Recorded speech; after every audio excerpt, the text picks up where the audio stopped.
Okay, everyone, I think we'll get started. I was just going to say I've been struggling with a trapped nerve in my arm all day, and I've been really wishing there was a doctor in the house that I could speak to. An arm doctor, if there's such a thing, would be really useful to me. See me afterwards, please. Now, it's been a long and fascinating day, and we've covered a great deal. And this feels like a fitting way to round things up. There is, as they say, no show without punch, or punches, perhaps, depending on the mood of the politicians here. You may have heard there's an election coming up, and all these people are standing against each other. They are campaigning against each other. They are producing health policy, which will be in competition with one another. But today we're going to ask them to play nicely, which will be in sympathy with the mood, I think, of the conference that we have had today, where we have had a constructive conversation. I think some key themes have emerged.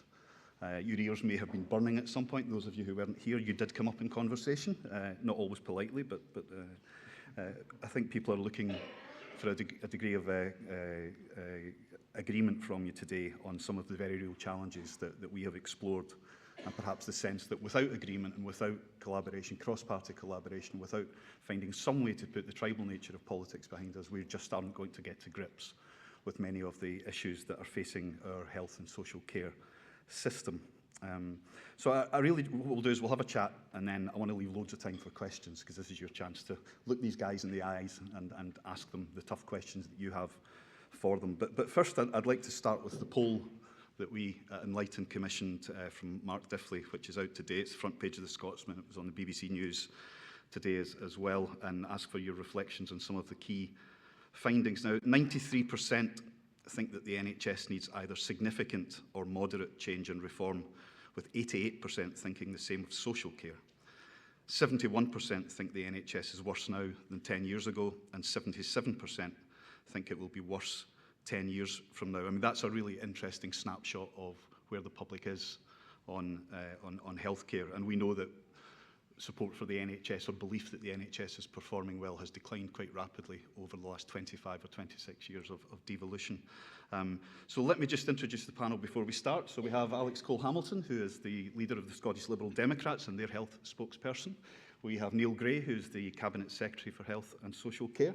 We have Brian Whittle, who is the Conservative spokesperson for Public Health, Social Care, Mental Wellbeing and Sport. We have Patrick Harvie, who until very recently was co-leader of the Scottish Green Party, who's currently covering the health brief. I don't know if that's full-time or permanent, or you're just getting the new leadership is finding its feet. Gillian Mackay's on maternity leave at the moment. Right, so you're stepping up for the moment. And at the end we have Jackie Baillie, who is Scottish Labour's Deputy Leader and Health Spokesperson.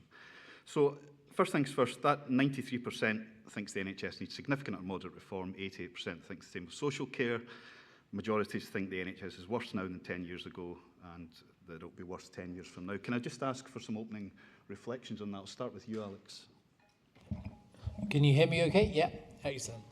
Well, thank you for the invitation to speak to you. I'm not at all surprised, Chris, by that statistic. And it's very helpful that we have that empirical evidence as to where the public's at. It's no surprise then that health remains, and access to health remains, the number one issue that will motivate people as to how they vote at the next election. It's not immigration or leaky boats crossing the channel. It's not even independence. It's how quickly you can get a GP appointment at the first time of asking, whether you're on the phone queue for 2 hours on a morning, only to be told that you won't be seen for 3 weeks hence, that there isn't an NHS dentist within walking or driving distance of you.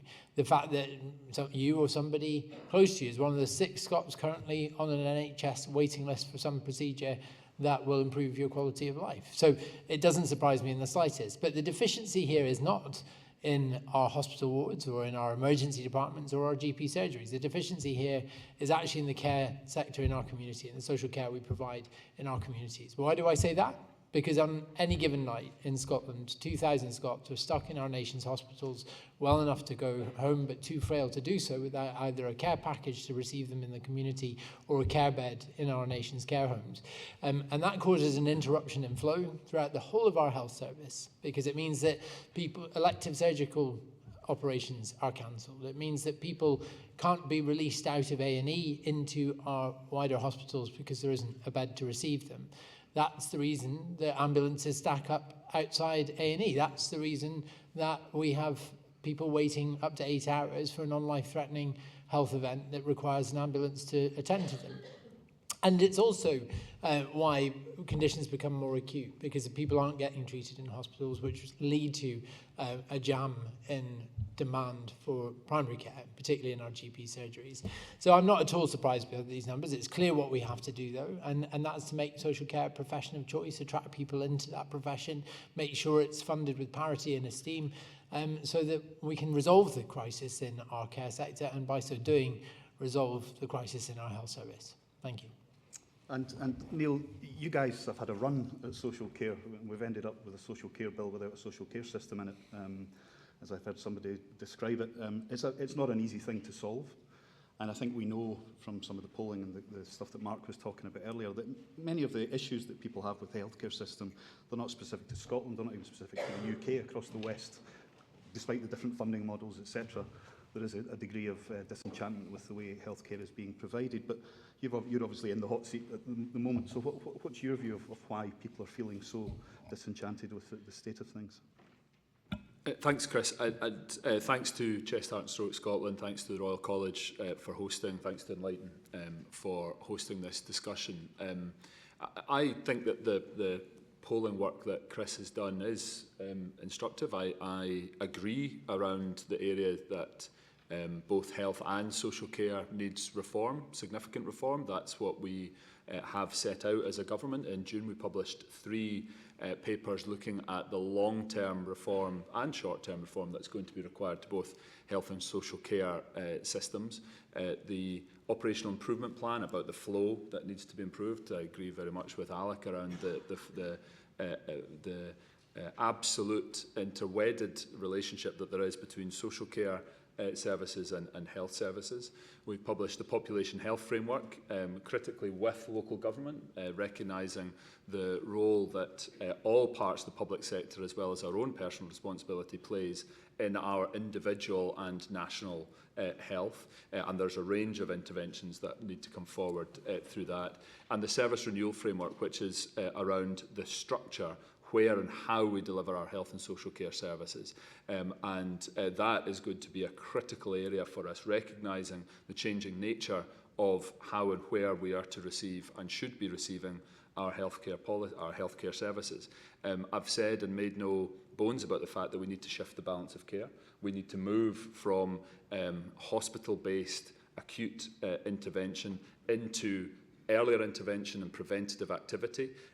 We are going to be announcing significant intervention in that space over the coming days around how we are looking to achieve a shift in the balance of care, moving from, as I say, hospital-based later stage intervention into more early stage community-based preventative activity. We've also put forward a number of areas in preventative activity, such as 100,000 additional cardiovascular disease appointments within general practice. And I believe that that is an effective way of ensuring that some of the biggest killers in our society we are spotting and seeing earlier in the process. Of course, we need to do more, and that's where record investment, as well as reform and ensuring that we are better picking up on the innovation that there is both within health and in social care services, is where we will see the improvements made. Bring down waiting times, ensure we've got that greater access to the healthcare system through the front door that should be general practice and community-based activity, as opposed to the front door of our accident emergency services, which is most of the time not where people should be seen. And I'm confident that the plans that we've got in place, the investment that we're taking forward, the innovation that is there to be adopted, will see us improve upon the situation that many people are saying around what is coming for the next 10 years. We can reverse that in the course of the next the work that's to be done in the next Parliament. Do you want to give us a sneak preview of your prevention announcement? We can keep it within the room. No. No. Sorry. Once a hack. It's strictly confidential for, okay. Until the time is right. All right. Brian, one of the other findings was that 50% of people say they would use the private sector now, and we saw I think after the pandemic and over the last few years when times have been particularly tough, that the number of people using private healthcare, taking out loans to fund hip operations or whatever has gone up. And I think, as Mark said, if you'd looked at that figure 10 years ago, it wouldn't have been anything like that. There seems to have been a shift. The danger being it could undermine public confidence in the sustainability of the NHS, or habits changing in terms of where you go for your healthcare. How would you respond to these figures? I mean, I think that is very worrying. It's very true. And hands up, I've paid for healthcare because I couldn't get access to a GP. The last time I had a GP appointment, I phoned 84 times before I got through. And then I got a GP appointment, double GP appointment that day, and the care was fantastic. So I think one of the things I really want to make a big differentiation here. There's a difference between the ability of our healthcare professionals, which is second to none, phenomenal. But the system in which they are operating in here is really where I think we're falling down. So it is that access to care that we should be tackling here. And I think one of the things that's been very frustrating for me, I've been in Parliament now for getting on 10 years. I've bored my MSP colleagues for 10 years talking about prevention and the need to stop the flow at the front end as part of the solution, and that is not easy. And until we start doing that, this we seem to be chasing after headcount all the time. It's all about headcount. We need more doctors, more nurses, more midwives. Headcount.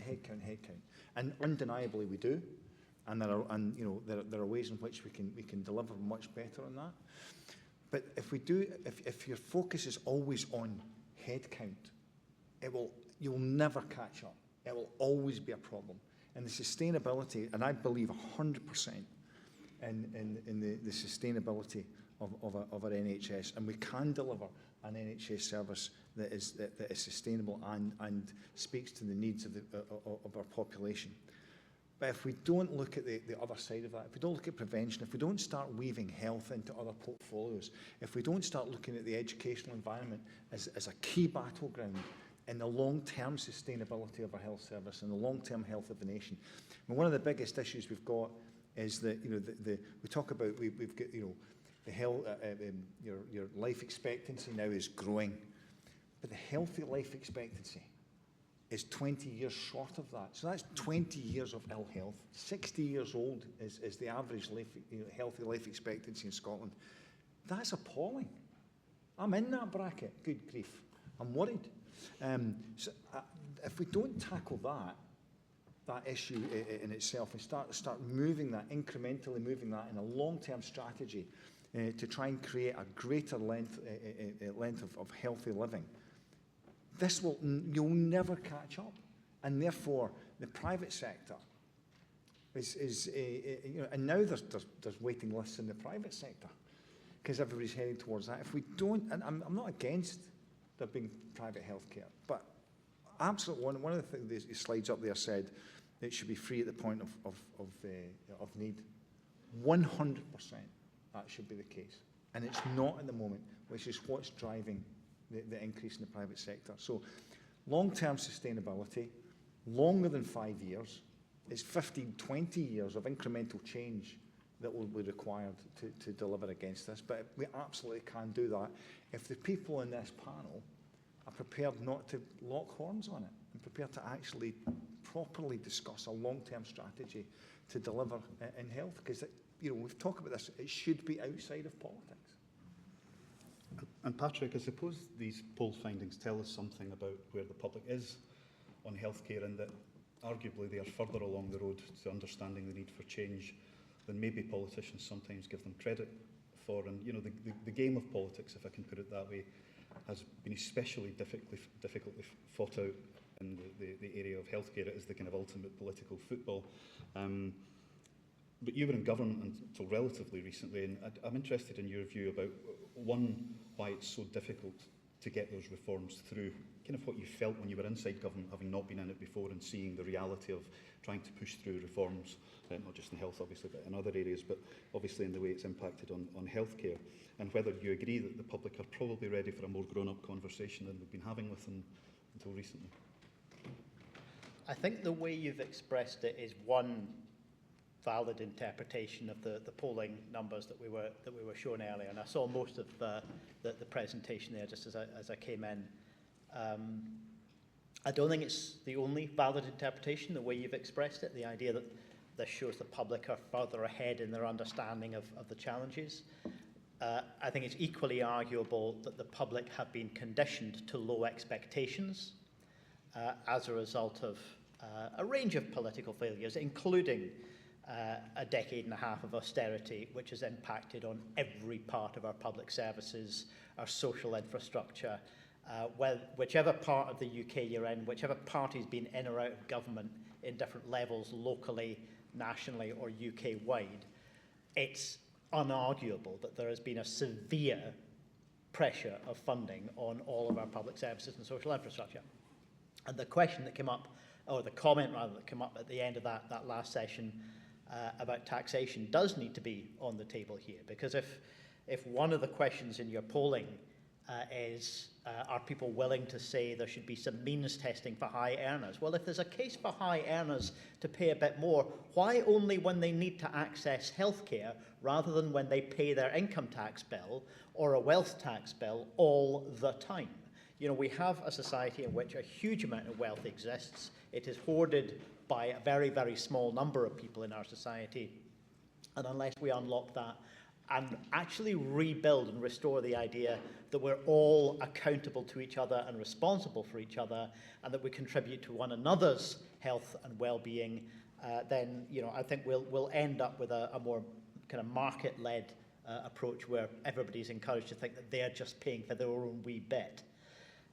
In terms of the party politics, you ask a very valid question, and yes, there have been times when party politics has scuppered good ideas. I'll mention alcohol pricing as one. The first time minimum pricing for alcohol was proposed in the Scottish Parliament, it floundered on party politics. Both the SNP government and the Labour Party in opposition were putting forward good, positive, constructive ideas at first, but they saw their own objective as being taking down the other side's ideas. And we ended up with a bill that didn't have minimum alcohol pricing and also didn't have some of the proposals that were coming from Labour on caffeinated alcohol products. If we had worked together, we would have had a bill that had both. And it was years later until we got to the point where some of the party politics could be put aside and people stopped seeing defeating the other side's proposals as the objective and started seeing the public health outcome as the objective. And I would say the same thing, well, something very similar has happened with the social care reforms. My party had some concerns about the detail of what was proposed in the social care reforms, but we went into a discussion with the government and said, how can we address those concerns? How can we end up at something that we can have confidence in and that will work? And I regret to say that far too many people, including some who had campaigned on the phrase National Care Service, didn't do that and saw their objective as simply to make sure the government's bill failed. And that's why we've ended up with a bill that's had all the substance gutted out of it, because of party political failure. So, I mean, I think I take some interesting results and lessons from the polling. I would question perhaps a figure like, was it 62% of people said the model is unsustainable. Within that, there will be some people who would be able to define what the model of delivering healthcare is, and some people who would struggle to define it. So just whether they think it's sustainable is, I think they're probably answering on vibes there, a lot of people, rather than on the detail. Yeah. But I think your second point about whether party political infighting scuppers good ideas, undoubtedly it has done, and it will do unless we change that dynamic and try to achieve something that's a little bit less polarising. Thank you. So Jackie, you would very much like to take Neil's job after May next year. You've been working very hard to I'll take it before. Oh, you take it before. Are you willing to give it up, Neil? Not quite ready yet. Nor will he in May, he says. You've been working very hard on health policy for Labour as well, so that if the opportunity comes, you're ready to serve. You're also known, Jackie, as probably the most effectively combative politician at Holyrood. You've got a reputation for being something of a Rottweiler when you need to be. I think certain people, like Miss Sturgeon, maybe has felt the impact of your boot at certain times. When we're talking about the politics getting in the way of something that really needs cross-party support, given the scale of what we're facing, given the time scale of what we're looking at, you know, we're not talking 5 years of a parliament, we're talking 10 years, 15 years, 20 years, as Brian says. How do parties, I was saying this morning, you know, that Holyrood was initially designed to be a different kind of parliament. The horseshoe-shaped chamber is different from the two swords-length chamber at Westminster. The voting system was tended to force parties to work together. It hasn't really felt like that. In fact, certainly in the last 10, 15 years, it hasn't felt like that.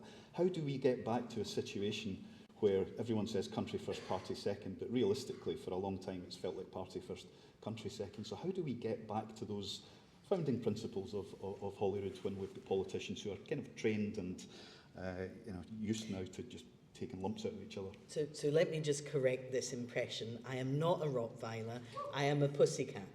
Okay? But I am a frustrated one because I've been here for 25 years. I know I started young, but see, in that 25 years, the frustration I felt, because devolution for me was about making things better. And nowhere is that more important than the NHS. And I don't think we've realised that potential. And that's despite you telling us, because I've sat in the room all day today, and aside from the little digs at politicians, what you've been saying is what you've been saying for years. And yet somehow we're not listening and we're not acting on what you say. And for me, that is both the opportunity, but the cost of us not listening and participating with you. Now, Scotland's a small place. We all know each other. It's easy to make change. It's not as if you're turning the Titanic around. And I think we as politicians, and I would say this of government, we're slightly risk adverse. We're quite happy with the status quo. Don't ruffle the feathers. Now, I will give you examples where some of us do actually get on very well. So Alex Neil, when he was Health Secretary, at the point he created the 31 health and social care partnerships, he and I absolutely agreed on the need for reform of health boards. We had very long and interesting discussions about the shape that would take, what you would do with special boards. He took that to the then First Minister. She has a book out at the moment. And it was, no, you can't do that, because it was a Labour idea. So, we need to get beyond that. And of course, I'm going to express the frustration of my constituents. But that doesn't stop me bringing forward ideas. That doesn't stop me saying to the government, the National Care Service was our idea 13 years ago. This is how I would do it. But then the government not really wanting to talk to me that much about it. So, I would be the first to set aside what I would do in the chamber if I thought it would get me somewhere behind the scenes to make things work. The way I now operate is I reach out to all of you, because that's the way I engage with the ideas that you're coming up with, and that the government will at least potentially listen to you, whereas they might not listen to me. And, just to be slightly cheeky, I love making announcements about our health policy, and you'll see lots of that rolled out. And we do collaborate, because Neil then takes them and implements them just now. And long may that continue. As I was saying. So we heard from Stephen Boyle, the Auditor General, this morning.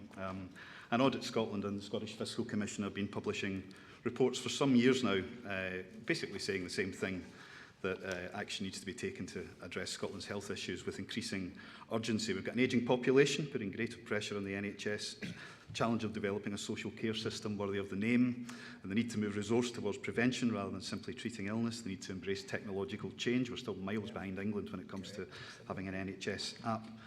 Why is reform of the NHS so difficult to pull off in Scotland? We also heard from Mogens Vestergaard from Denmark about how parties there had set aside their differences and come up with a 10-year plan to reform their health system. We heard from Kirsty Williams from the Welsh Assembly about how they work together on student finance, had some broad support from the Parliament as well as the other parties. It does seem that other countries have found it relatively easier than we have, Ireland, Australia, Japan, on issues like healthcare, to work together across the piece for the sake of the national good and to set those tribal policies apart. Why is it so difficult? Why is it taking so long in Scotland to tackle what is the voters' #1 issue and make a really significant difference to the functioning of our healthcare system, Alex? There's a lot to unpack there. I mean, look, this is an issue that actually, as an opposition politician, I want the government to succeed on. I don't want people coming to me in my casework surgery, which is where I've come from today, otherwise I would have been with you, in pain, being told they're going to have to wait yet another year, they're going to have to put their lives on hold before they can get the orthopaedic surgery they need to relieve that pain. Look, there's a range of things you've touched on there that we urgently need to reform. We could do so tomorrow. We need to, for example, take some of the bureaucracy out of our NHS, which doesn't need to be there right now. The end the ridiculous requirement for a GP's wet signature on every prescription, repeat prescription that comes through the surgery. The fact that many of our GPs are still taking handwritten notes in their surgeries. Again, there are technical solutions to all of this. Workforce planning. I mean, this is, I go back to the point that Jackie made in terms of when Nicola Sturgeon was was Health Secretary. And she took the decision to remove 300 nursing and midwifery training places, which had a knock-on effect for workforce planning and for a deficiency in safe staffing that we see to this day. The Scottish Parliament had to pass an act because the number of nurses and midwives who were talking about not feeling safe on the last shift that they undertook was astronomical, and that's not got better. We passed a law to say that nurses had a right to go to work and be safe in terms of the care that they deliver to their patients, and it is still not being realised. This is rudimentary stuff in terms of the long-term plan. That's why we want a workforce plan which spans every 10 years, but is a rolling workforce plan, so that we can, in real time, ascertain who is coming to the end of their career, who is going to retire next year, or who is leaving the profession, and we can backfill those vacancies. We can make sure that people from a very early start are being encouraged into health as a profession, whether that's nursing or midwifery, and my goodness, we need those in the workforce. I talked already about the balance of care in terms of our need to encourage people into social care, to pay our carers more, to provide housing, key worker housing for those in certain parts of the country where, particularly in the Highlands, it's really difficult to do that. But I think it goes on a macro level as well, that reform is needed too. I resist the urge to centralise. We were the only party that opposed the National Care Service outright from the start. Why? Because we have the old-fashioned belief that people delivering care in a Boyne or Strathpeffer know more about the delivery of care than officials in Edinburgh would do, and the National Care Service would have asset stripped and power stripped away from those. Similarly, we're not entirely convinced the health board model works and is fit for purpose, but that doesn't mean that we have fewer of them. I think that we look at NHS Highland, it's struggling, it's creaking at the seams, like Highland Council, frankly, because it's representing a territorial area you can see from space. And it means that we've got a problem in terms of consultant-led midwifery in Caithness, which sees mothers having to drive down the treacherous A9 to give birth in Raigmore, and sees a woman nearly dying of asphyxiation on the doorstep of the Portree Hospital. Again, because that health board isn't geared right, and we're not responding to our own inquiries that give really important, well-researched recommendations. We're not implementing them, but we're not getting the basics right as well. And the final thing I'll say is this: Neil talked about the front door of our NHS. The front door of our NHS has traditionally and rightly been general practice. And to have our NHS functioning properly, that door needs to be opening freely, and it needs to be accessible to all. That isn't the case right now. And that's not a fault of our GPs. They are up against it. They are absolutely up against it. We need to, as I say, take bureaucracy out of their lives, but we also need to give them the colleagues that they need to do their job, that they can take some of that, the physio stuff, the mental health stuff, the pharmacological stuff off their in trays, so that they can see people at the first point of asking. So, Neil, we talked about the fact that Scotland's a relatively small country. As Jackie said, everyone knows each other. You would think in that circumstance that it would be easier to reform rather than harder. You know, if they could do it in Denmark, which is roughly the same size, has the same issues as Scotland, Ireland, another reasonable example. What's your view of why it's just proved so difficult to get cross-party buy-in to actually address the changes that we all know are needed? So I think, first of all, I meet regularly with Alex, with Jackie, with Patrick now, but also with Sandesh Gulhani. I meet regularly with them so that we do have a level of collaboration and understanding of where government is going, what the concerns are or ideas are, or progress that can be made, and discussion with opposition members, because I want consensus. I want to find a way of ensuring that we continue to see improvement in our health and social care services that does have a consensus built across Parliament, because that's where the most sustainable change comes from. I also don't want us to pretend that change isn't already happening. You know, we are seeing the expansion of the likes of community pharmacy through Pharmacy First. We're seeing the expansion of community optometry services and the shift through community glaucoma services. We are seeing more general practice appointments happening and a greater emphasis on the wider primary care system. So that shift in the balance of care is happening. We are seeing reform happening. We are seeing technological advances and technologies, medicines and others coming into the system. So it's what we are badging reform to look like that I think we need to understand and define. And that's where many of the colleagues in the room right now have been participating in the stakeholder advisory groups that we've had set up around the reform programme. They've been, the colleagues I can see around the room have been helping to advise on that, around how the implementation of the population health framework, the service renewal framework, and the operational improvement plan can actually be materialised. And I don't believe I've had any demurring from any of my colleagues around the direction of travel that we're going on, or indeed the contents of those three areas. Actually, I think there is pretty wide consensus. Indeed, one of the panel members said, we said at the back of the chamber very recently that actually we agree on far more on health and social care policy than we disagree on. So a lot of it is a political narrative that comes through. A lot of it is around ensuring that we are clear that we are actually building reform in at the moment, and that the health and social care services that we have in this country are seeing improvement. We've seen the lowest risk of cancer mortality in Scotland on record. We're seeing a record number of hip and knee operations performed in the health service. We're seeing more GP interactions coming through, and waiting lists are coming down. These are improvements that we are seeing come through because of the investments and because of the policy implementation, but critically also because of the incredible shift that's been done by our staff across health and social care services. And for that, I'm incredibly grateful, and I'll always ensure that I continue to consult with staff first and foremost on where reform and improvement can be arrived at. We don't have lots of time, sadly, and because we've got 5 people and everyone likes to have their say in the politicians, so they talk for a while. I don't want to run into the weeds here. I've got a question for the audience, which is, given what we've heard today from Denmark and what we've heard from Wales, and actually what we just heard from Neil about the collaboration that is, or the consensus that is emerging behind the scenes, how many of you think that having a cross-party commission devising a 10-year plan, because we know this will take more than one parliament, a 10-year plan, a 15-year plan, doesn't mean they can't disagree on certain details, but setting out strategy, goals, priorities, how many of you think that that's the right route for Scotland to go down? Now, could you put your hand up if you think that's right? Who thinks it's a bad idea for there to be consensus working? You, Rami? So, Jackie, yeah. If I could start with you and we'll work our way back again.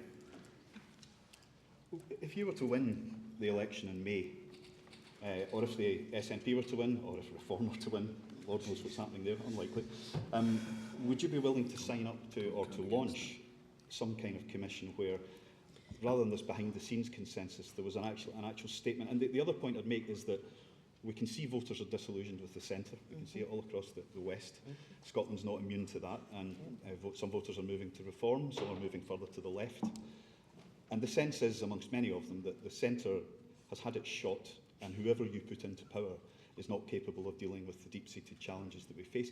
Isn't the answer to this for the centre to show that the centre can work, and for there to be this collaboration between parties on an effectively an official basis on this one issue, which is the main voters' priority, rather than having potshots at each other and just whoever gets in does their own thing and it gets voted down or tossed out of Parliament by the opposition? Would you be willing to do a commission on that basis? I would always collaborate with anybody who cares about the NHS, okay?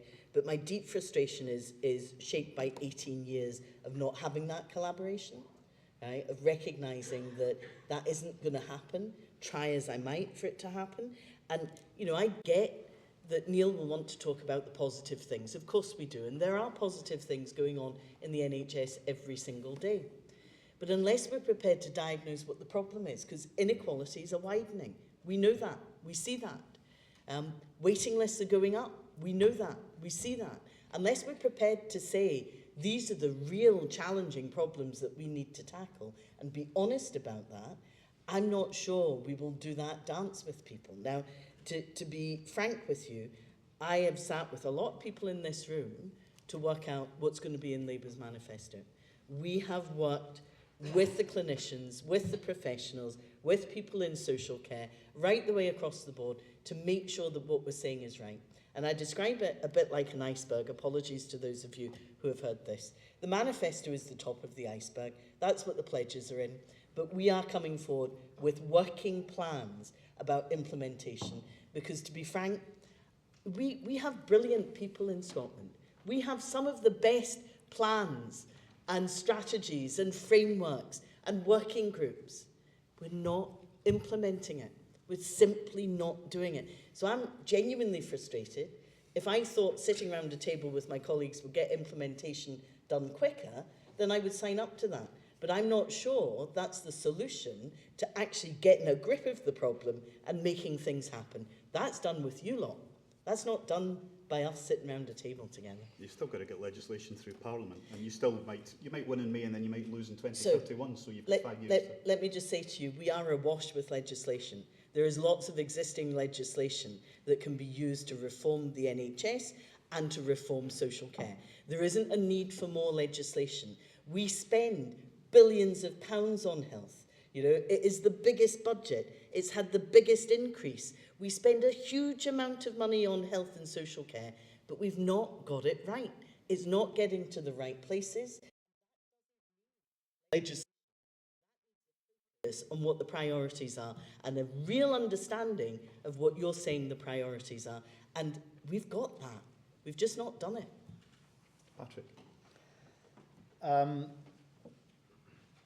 Yeah, I mean, I think there's always scope for a process and an ethos of trying to bring people around the table and figure out what consensus there is, what genuine consensus there is. Not trying to pretend that you have consensus when you in fact don't. I think you've already heard, though, one dynamic that will make that difficult if we do it. With the best will in the world, Jackie, if you say that the problem is all about the last 18 years, that is code for saying it's one political party's fault.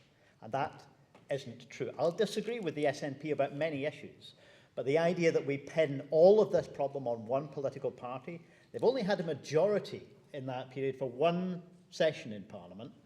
For most of that period, the process is one that we have a shared ownership of across all the political parties. And I think we need to be honest about that. It's not something that we just pin on one party. Consensus as well is, as I say, it can be a very powerful thing when it's genuinely founded on something solid. But I'll give you the example of the consensus, the political consensus we've had on climate for a similar period of time. We had consensus on setting targets, and we didn't have consensus between the parties on the action necessary to reach the targets, and that's why the targets have been missed. You know, agreeing where you want to get to, having consensus on that, but not having consensus on how you do it, that doesn't take you very far. And the last thing I want to say, I know you want to keep it short, Several people have talked about the opportunity for change that can come from a shift to prevention, and goodness knows there is that opportunity, whether that's poverty, housing, food, the food system, a whole host of areas, whether it's the shift to social care, shift to care in community, to early intervention.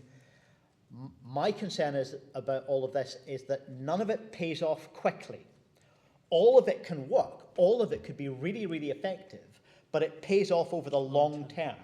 It achieves a reduction in the healthcare spending over a longer term. And that means you need to pay for it in addition to what you're currently doing before it will start to create a benefit. And you get into a problem similar to, a canard on the political right is called the Laffer curve. People who say, all we have to do is cut taxes and the economy will boom and then all the revenues will flow in. It's nonsense, it doesn't work. But even if you believe that it does work, it takes time. Even if you were to believe in that kind of ideology, it takes time for that to come in. And so if you're going to cut taxes, you're going to have to cut spending in the short term. And similarly, if we want to invest in prevention, it's an additional investment. It's not something we can do instead of in the short term. The savings that will come through from a shift to prevention will take a longer time to deliver. And that means, again, we come back to the taxation question, how much money are we putting into the system? And the answer to that at the moment is not enough. Brian? I've got to say, I want to be really consensual, but that is absolute nonsense. Utter nonsense. There is plenty money in the system. And what you have to do is you have to have, you do have to have an outcome. We want to, what I would call the Olympic cycle, if you want, for a better expression.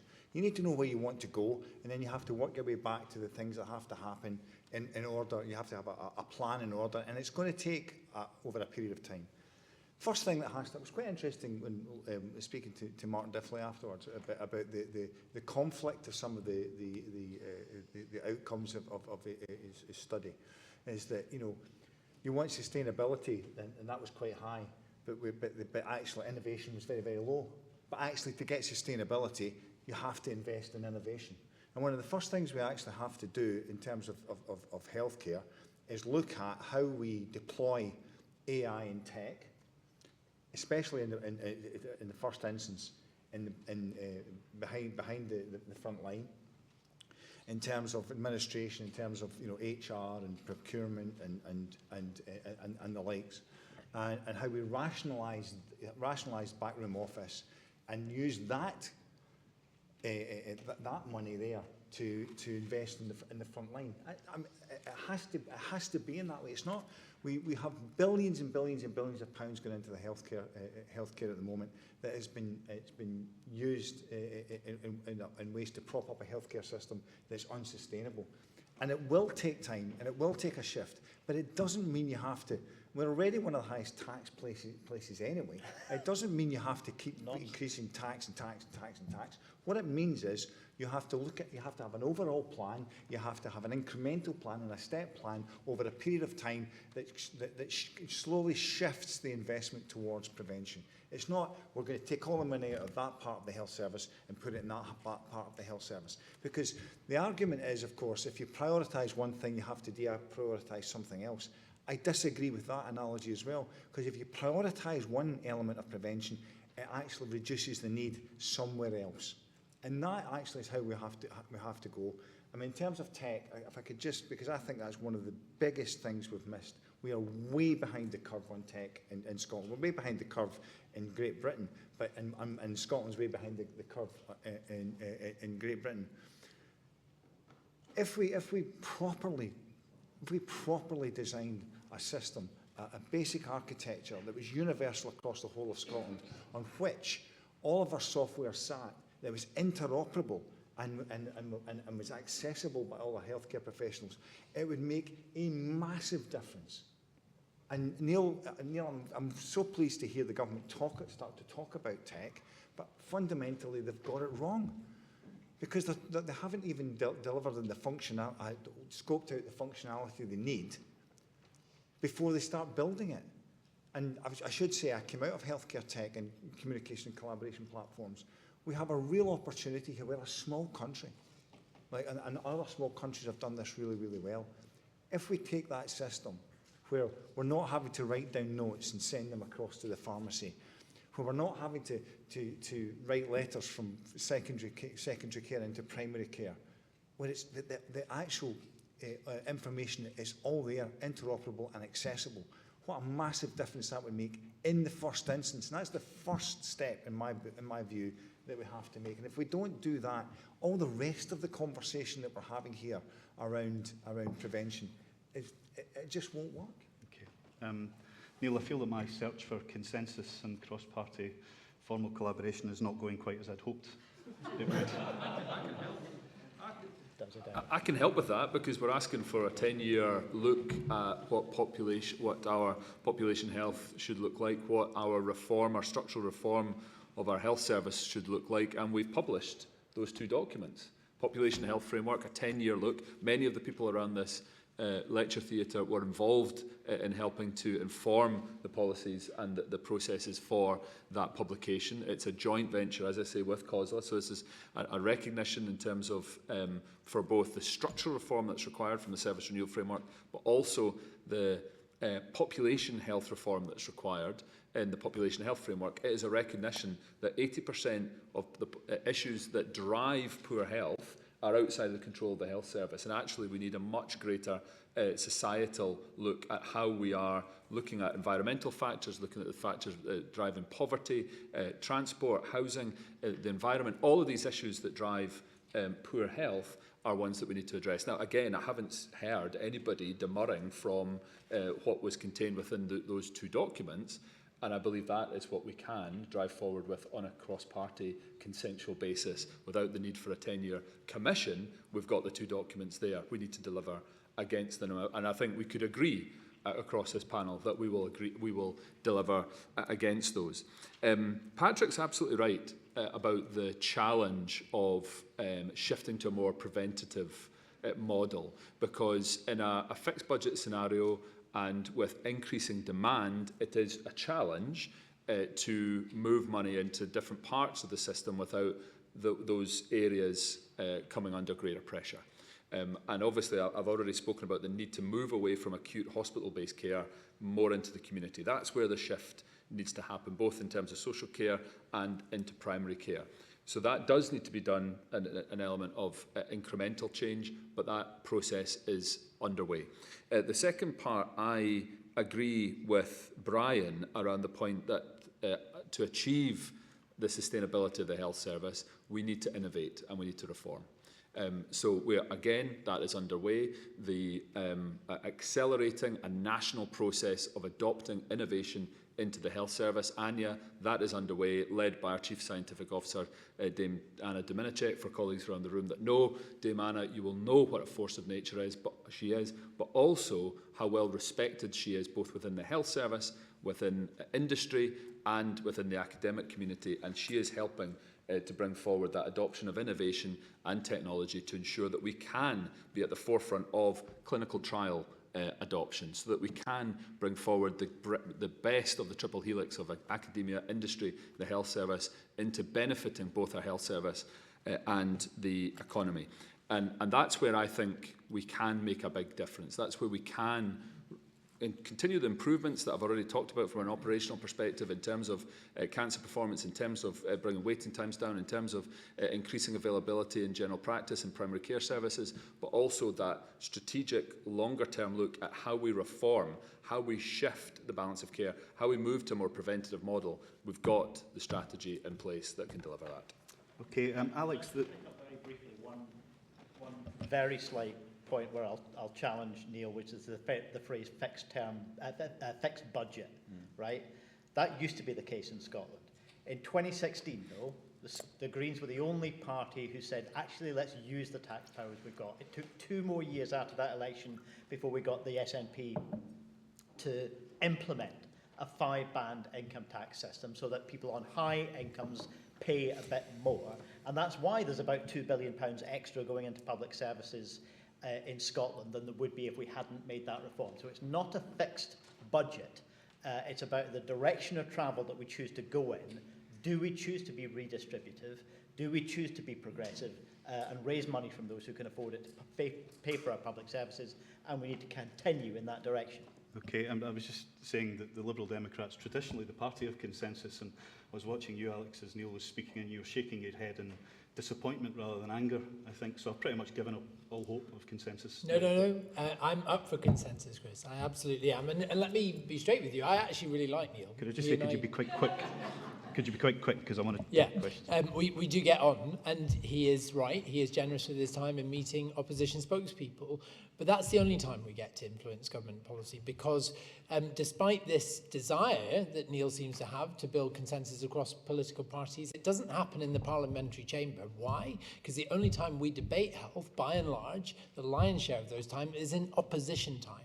The government doesn't make time to forge consensus because it won't give up its parliamentary debating time for the health debate. Why? Because it sees it as such an exposed flank. We want to be part of those solutions, but we can't get them on the parliamentary record unless we make it in opposition time. The final point I'll make is this on tech.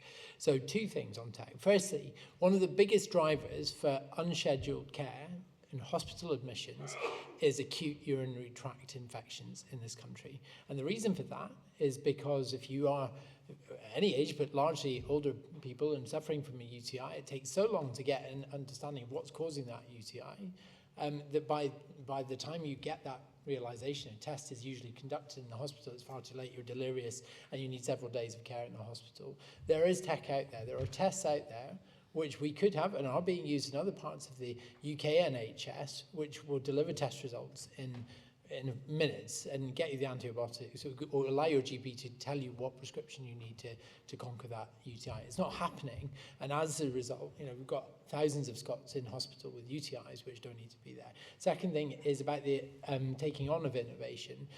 I had a whistleblower, an NHS whistleblower, contact me in despair because they'd been at a meeting about adopting AI into some of the bureaucratic arms of the NHS, at which 85 officials attended, and in that meeting, none of them could come to a conclusion. They didn't make a decision about the use of AI in our health service. Now, I'm not saying we should embrace it wholesale. I recognise there are problems about safety in terms of that, but there are aspects of our health service where AI should be the go-to, and we're just not at the races. But to bookend this, I am all for consensus. Like I said in my last answer, even as an opposition politician, I desperately want the government to get this right. Okay, they're all for consensus until they're not, I guess, is the... Andy, is that all right? Might as well, because we've sort of run out of normal time. Now, who would like to ask a question? Yes, the lady there, and then.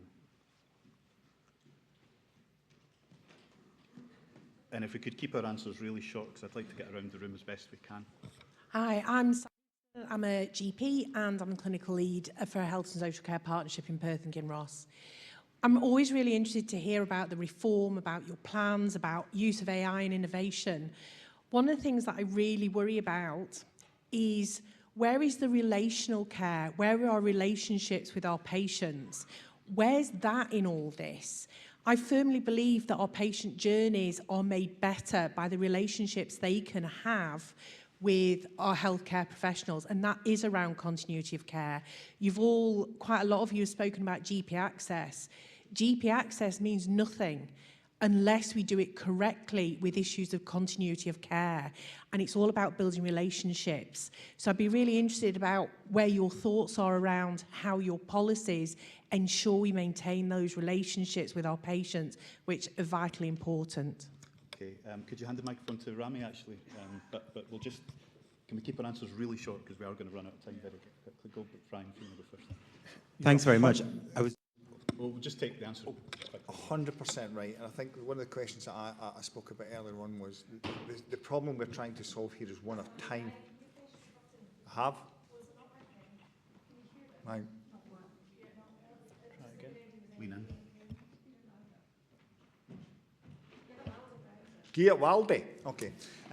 I've just seen you're absolutely 100% right. One of the things I said in one of the earlier on sessions was the problem we're trying to solve is one of time, and it's time for healthcare professionals to create those kind of relationships and that ability, that time to deliver the healthcare that our healthcare professionals are completely capable of doing, and that's what AI and tech can help to do by taking away some of the administration and red tape and allowing that more time to develop those particular relationships. I mean, at the end of the day, that's what I said right at the start. What we've got to understand is what is the problem we're trying to solve here, and it is one of time, and AI and tech can do that. Okay, anyone else want to jump in? I don't want everyone to answer every question. And also funding. I've made no secret of the fact that I'm in negotiations with the BMA around general practice core funding in order to ensure that we've got the number of GPs and the wider multidisciplinary staff within primary care to ensure that you are able to have that time that Brian speaks of, to ensure that that continuity of care can be provided so that you can prevent some of the issues that we're seeking to prevent arriving at hospital. And I'm hoping to make good progress on that very soon. Right, well, let's move on now, unless, could you be quick? Very quickly, yeah. I mean, you started off having 11% of the health budget. You're now just above 6% of the health budget. So it does require resourcing for primary care to allow that continuity of care and to bring back what I would call the family doctor. So that really is critically important if we're going to shift away from acute care more into primary and social care. Okay, thank you. Rami. Thanks very much. I was really pleased to hear Neil talk about the fact that 80% of the determinants of health are coming from outside the NHS, and the voluntary sector has a key role to play in all those spaces. And I, like many other voluntary sector health providers, employ hundreds of nurses and doctors who work with patients in every part of the country and relieve pressure on the NHS. And I guess I have an observation and a question. The observation is that doing that across 14 health boards and 31 health and social care partnerships shows that there's huge inefficiency, different processes and ways of working, which for voluntary sector organisations, which are much smaller, is hard. And I suppose the question then I've got is, how can the voluntary sector and the NHS and Scottish Government work better on a strategic level in order to address those 80% of determinants that you've identified? An absolutely pertinent question, and I'm very grateful for the work that Chaz and our hospice network does across Scotland. A phenomenal network, does remarkable work. I'm blessed to have a hospice in my own constituency, and I'm also blessed to have had the opportunity to have visited Chaz on a number of occasions and to see the incredible work that's done there, and I think in Jackie's constituency, I think. So I bringing a very long answer back down to something very short. The community and voluntary organisations have been involved in the reform process in terms of what our population health framework looks like, in terms of what the service renewal framework looks like.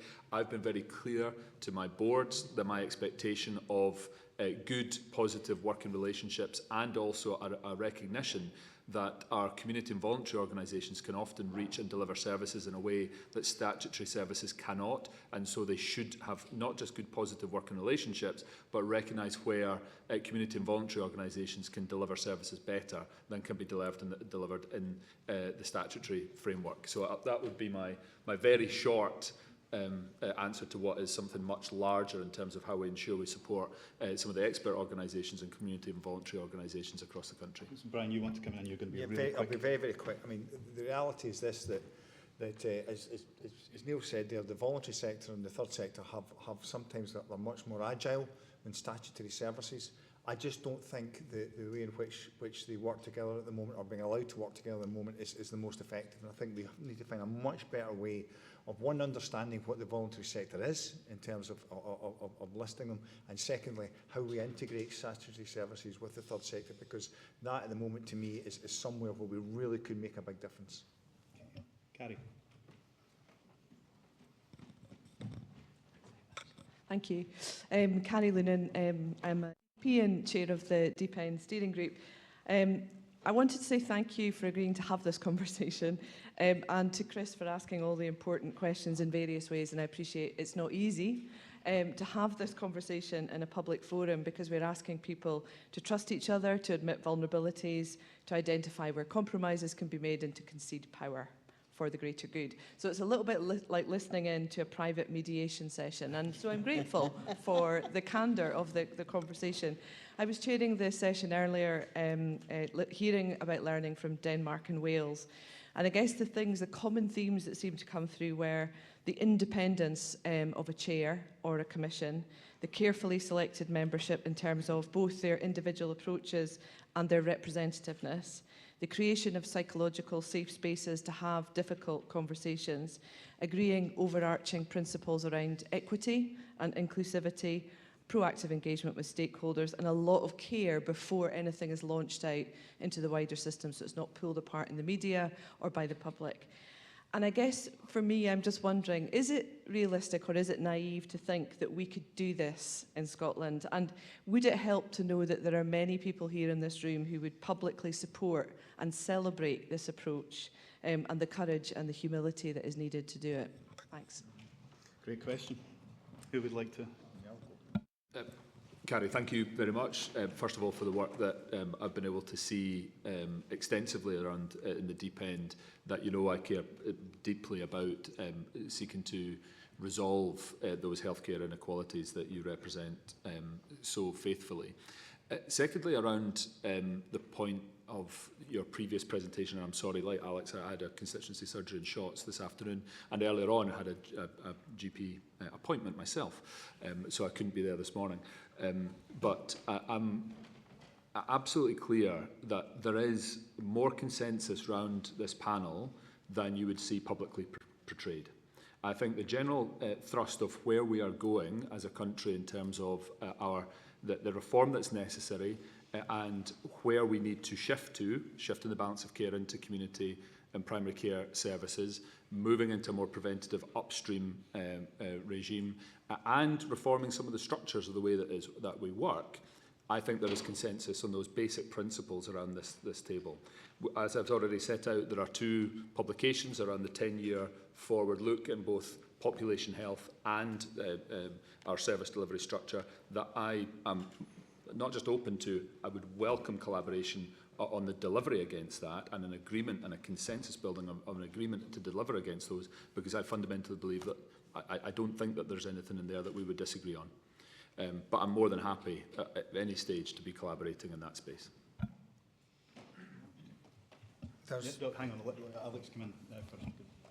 So Gary, thanks for all you do in deep end practices. I represent a constituency which has one of the most profound health inequalities in the country, because I represent the most deprived postcode and the most affluent postcode in the country. So I see this, and I meet with my practices every year to discuss the items they face. I want to finish my contribution today on a point of consensus, a point of hope in terms of where we can strip party politics out of health. And this is perhaps one of the smaller points of the health service, but probably one of the sharpest, and that's in our drug death emergency. I visited, as part of a guided tour just last week, the Thistle Centre in Glasgow, which is our first heroin consumption, safe consumption facility for heroin and injected cocaine primarily. And it was incredible. And it is very, very gradually starting to turn the tide, because we still have the most invidious record of having the worst drug deaths in all of Europe per capita. But that facility alone has saved 60 lives since January. And we need more of it. We need to replicate it. That is only there by act of Parliament, or by the concession of Parliament. It was obviously the Lord Advocate that changed guidelines, but it was with permission of Parliament that we stood that centre up. And it was by stripping the party politics out of it. Again, opposition politicians like myself want the government to succeed in keeping people alive, in stopping the carnage. So I think there is hope. And I think that provides a template for how we can work in other aspects of health to say, this is a problem we all want to fix. Let's take the heat and the hate out of it, and let's just get around the table. Jackie. Yeah, we have said already we will establish a National Clinical Council, which will be at the heart of government, advising ministers directly, because I think it's critically important that your voices are very much at the heart of government, not as conferences, and occasionally, but all the time. My one concern is I don't think we've got a lot of time. Time is of the essence. When I look at what's going on in my community, what my GPs are suffering in my local area, and the decimation of services in the voluntary sector. So I don't think we've got a lot of time. I am not opposed to independent chairs of things, but our history is littered with commissions and working groups and strategies, and I would rather get on with implementation. But the principle would be do with, not do to. Okay. Brian, just very quickly. Very quick. I mean, as a a point of hope here. If you look out into the world, into other countries, there are examples of where political will has made massive changes to the population. Now, we are not Japan, we are Scotland, but I look at what Japan did in terms of looking at the health of the nation. And they said, the Parliament decided that every school would have a nutritionist, and they would only serve highly nutritious food. And the third biggest economy in the world, which is very much the size of the economy is linked to things like obesity. They've got 4% obesity. 4. So if there is political will, and I think you found across this panel that is political will. We might disagree with how we get there, but there's political will. If we are really serious about that political will, major changes can be made for the benefit of all our communities in our country. Okay, and Patrick. I mean, I think if I remember rightly, you phrased your question to ask, is it hopeful or is it naive to think that we could do that? And I empathise very much with that, because the Green movement walks the line between hope and naivety on many issues all the time. I think we have to try to act as though we believe in hope. Hope is hard work. Hope doesn't come easily when you look at whether it's the state of healthcare in this country or the state of many aspects of the world. Hope is hard work, but it's worth doing. I think it's got to be about more than just who's advising government, though. I think every political party, including those who will be tempted to be opportunistic sometimes, they need to be getting that advice as well, and they need to be getting that advice in public so that none of us get to pretend that we haven't heard it. And you probably, collectively, you need to find some way of imposing a kind of swear box system on us when we blame each other, rather than responding to the actual evidence. Okay, we're going to take one last question, which is Dave Caesar in the blue jumper there.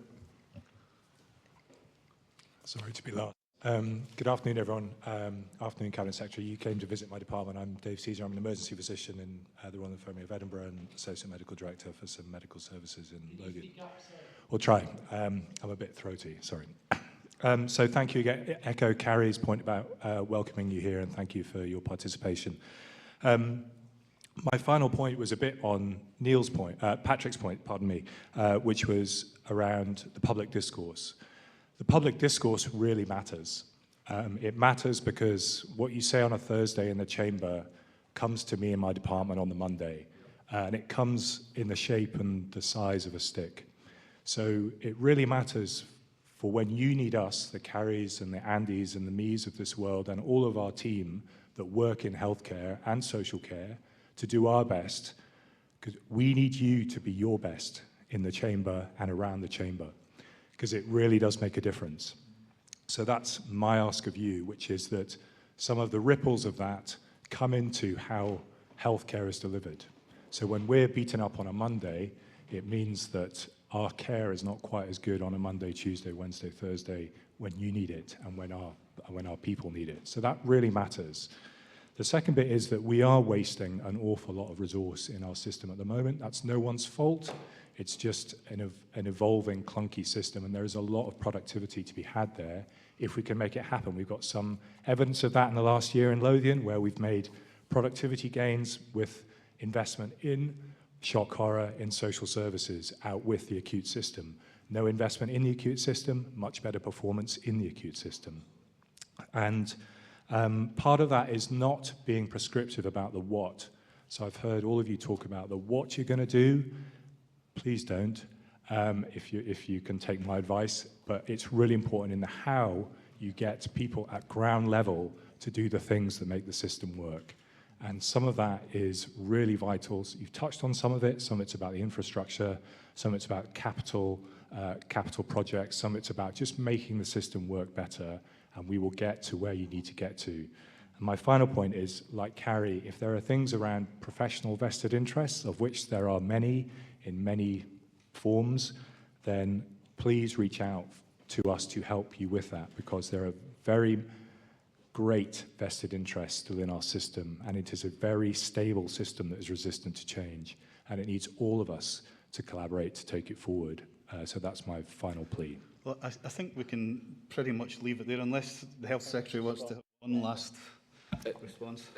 So the public narrative I hear absolutely everywhere I go, every general practice surgery, every emergency department, every ward, everywhere I go, I get told by staff that the public narrative around our health service damages morale and damages their ability to do their job, because people arrive in general practice or at the accident emergency looking that they have to have a fight in order to get in, which is not the case. Yes, I understand that for some the access isn't what it should be, and we hear about that routinely, but what we don't hear is that majority get incredible service delivered by caring, compassionate, professional staff that go above and beyond and that are world class in their field. And that's what I need to balance when I am talking about the health service, about yes, the challenges that are there, but also building up the incredible work that has been done by our staff and the incredible results and outcomes that we get as well.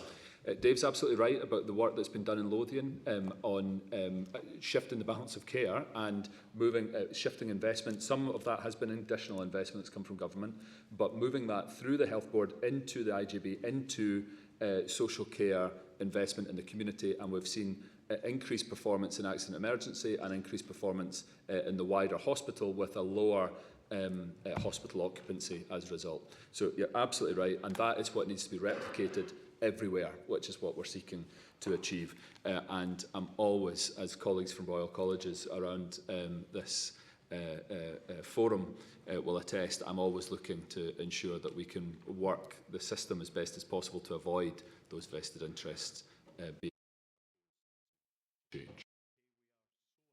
It's not real. Just before Jane Clare comes up to have the final say, could you just thank our panel for being so frank and honest?